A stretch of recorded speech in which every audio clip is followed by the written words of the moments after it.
Hi everyone. Today we are going to be reading A Tale of Two Beasts. I was walking home from Grandma's house through the deep dark woods when I spied a strange little beast. He was stuck up a tree and whining sadly. So I decided to rescue him.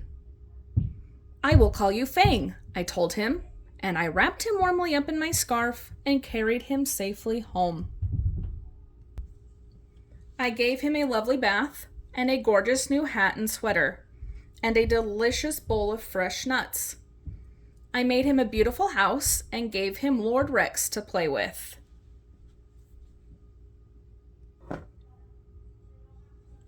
I took him out for lots of long walkies to keep him fit and healthy.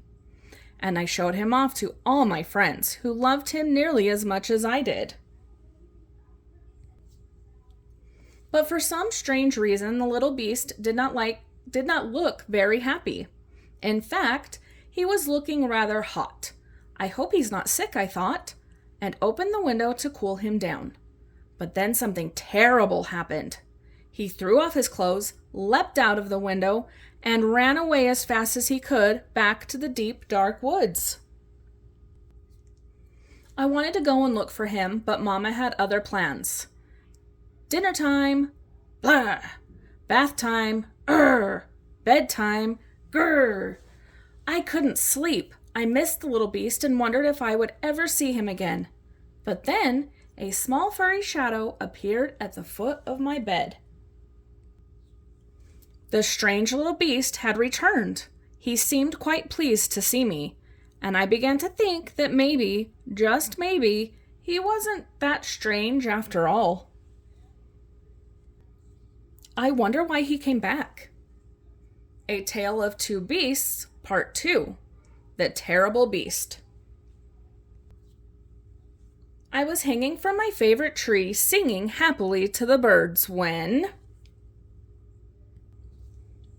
I was ambushed by a terrible beast. She growled at me and tied me up and carried me off to her secret lair. She made me disgustingly clean and dressed me up in a ridiculous hat and sweater and tried to make me eat squirrel food. She kept me in a tiny box with nothing for me to do and nowhere for me to hang from. She made me walk backwards and forwards and backwards again for no reason whatsoever. She showed me off to a herd of even wilder beasts who were just as terrible as she was. I had had enough. I made a cunning plan and put it straight into action. Free once more! I raced back to the deep dark woods before the terrible beast could catch me. It was peaceful in the deep dark woods, a bit too peaceful perhaps, and also a bit wet. In weather like this, one could do with a nice warm hat. I snuck back to retrieve it under cover of darkness. The terrible beast was waiting for me. She seemed quite pleased to see me, and I began to think that maybe, just maybe, she wasn't that terrible after all. The end.